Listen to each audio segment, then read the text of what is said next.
మన ఇతిహాసాలలో గొప్ప విలువలతో కూడుకున్నది రామాయణం. నాటి రామాయణాన్ని నేటివిడితో ప్రస్తుత ప్రముఖ నటీనటులతో మళ్ళీ మన ముందుకు తీసుకువచ్చే ప్రయత్నం చేశారు బాలీవుడ్ దర్శకులు రోహిత్ శెట్టి.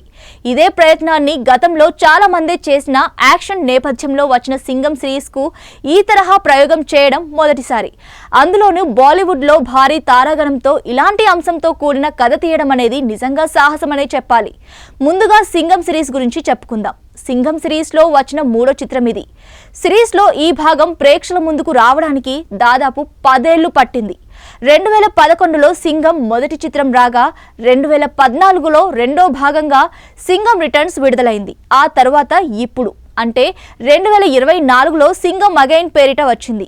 అన్నింటిలోనూ హీరోగా ప్రముఖ వర్ధమాన నటుడు అజయ్ దేవగన్ నటించారు. ఇకపోతే ప్రస్తుత సింగం అగైన్ చిత్రంలో అజయ్ దేవగన్ తో పాటు కరీనా కపూర్, దీపికా పదుకొనే, అక్షయ్ కుమార్, టైగర్ ష్రాఫ్, అర్జున్ కపూర్ తదితర ప్రముఖులు నటించడం విశేషం. కథాపరంగా రామాయణం ఇతివృత్తంగా అల్లుకున్న కథే. రామాయణంలోని పాత్రలను రిలేట్ చేస్తూ ఒక్కో పాత్రను పరిచయం చేస్తూ స్క్రీన్ ప్లే కొనసాగుతుంది. ప్రత్యేకంగా చెప్పాలంటే సినిమాలోని రామాయణ కథను టీవీ షో రూపంలో చూపిస్తూ కథను నడిపిస్తారు. అప్పటి రామాయణం చరిత్రతో మనకు పరిచయం.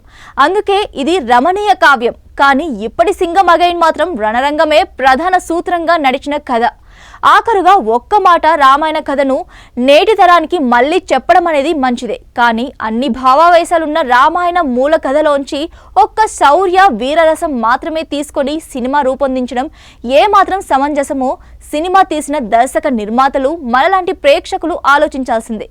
ప్రైమ్ వీడియో వేదికగా ఈ సినిమా స్ట్రీమ్ అవుతుంది. మీరు కూడా చూసి ఆలోచించడం మొదలుపెట్టండి.